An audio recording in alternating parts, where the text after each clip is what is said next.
सबसे पहले तो हम चाहेंगे कि आप अपने इस आलीशान घर के बारे में बताइए। आलीशान हवेली कब से है यहाँ पर, आप लोगों का राजघराना क्या रहा है, उसके बारे में बताइए हमारे दर्शकों को आप।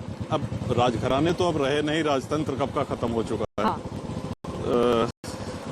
लेकिन जो राजघराना मुख्य जो हमारा घर है वो भद्री में है, यहाँ से 9 किलोमीटर दूर।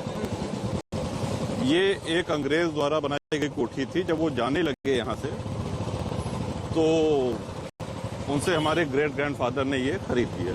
अब मैं आ जाती हूँ उस तस्वीर पर जो सबसे ज्यादा चर्चा का विषय बनी हुई है। मुलायम सिंह यादव से आपने मुलाकात की और खबर है कि समाजवादी पार्टी के साथ आप अपनी पार्टी को लेकर आगे बढ़ेंगे 2022 के इलेक्शन में। नहीं, आदरणीय नेताजी से कई वर्षों से भेंट दो वर्षों से लगभग नहीं हो पाई थी कोविड के कारण।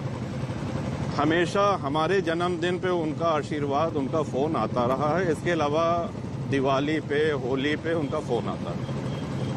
तो नेताजी का व्यक्तित्व ऐसा है कि उनके चाहने वाले लोग पार्टी के बाहर भी बहुत से हैं जो उनका सम्मान भी करते हैं और उनके शुभचिंतक भी हैं।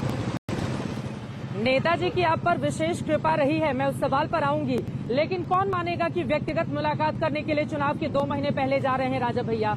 नहीं, अब ये तो उनका जन्मदिन था, जन्मदिन के दिन नहीं पहुंच पाए, उस दिन बाहर थे। हाँ। तो जन्मदिन के 2 दिन बाद पहुंचे। तो उन्होंने कहा नहीं आपसे कान में धीरे से कि अखिलेश के साथ चुनाव में लड़ लो?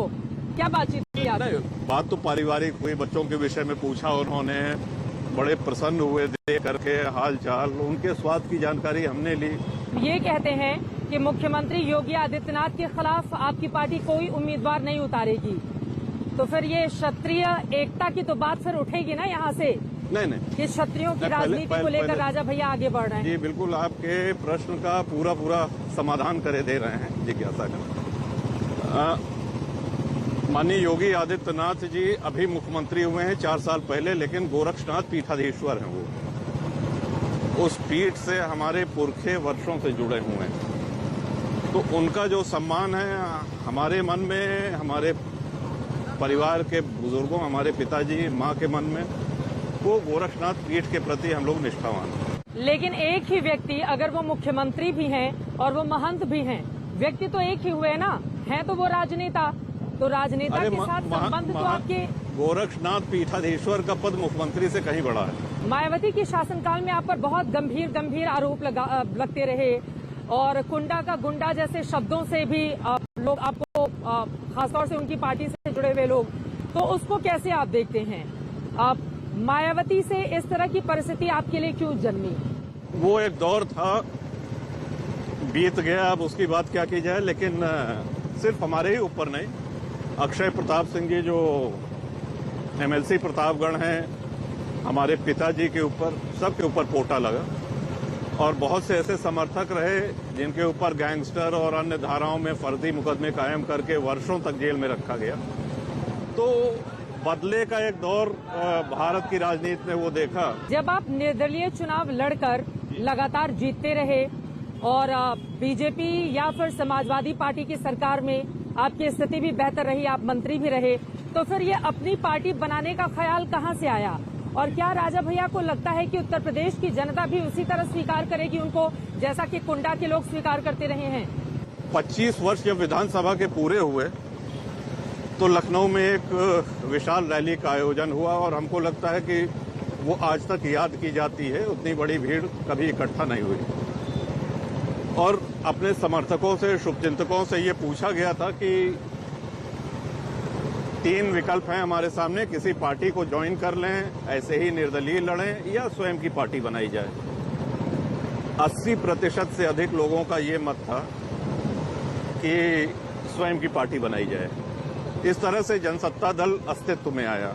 अखिलेश यादव या फिर मुख्यमंत्री योगी आदित्यनाथ, राजा भैया के रिश्ते इन दोनों में से अच्छे किसके साथ ज्यादा हैं?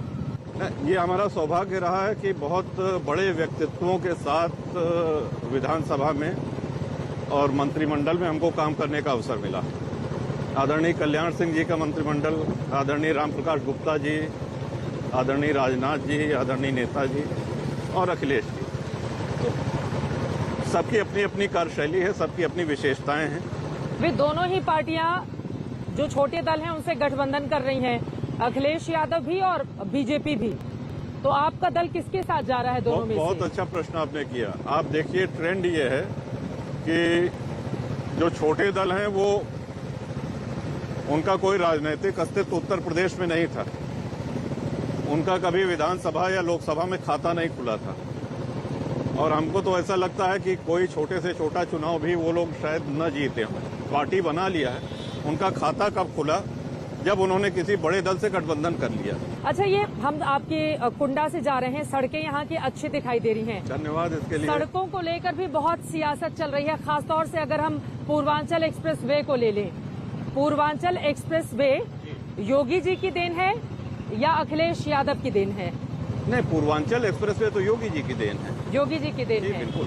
तो अखिलेश जी इस पर दावा कर रहे हैं कि आप ध्यान दीजिए, ये क्या कहते हैं, नोएडा एक्सप्रेस वे, क्या कहेंगे उसको? नहीं सॉरी, यमुना एक्सप्रेस वे, हाँ, वो मायावती जी ने बनवाया। उद्घाटन हुआ अखिलेश जी के समय में, और अखिलेश जी ने आगरा से लखनऊ जो बनवाया वो उनकी देन। लेकिन पूर्वांचल एक्सप्रेस वे बीजेपी की देन है, योगी जी की देन।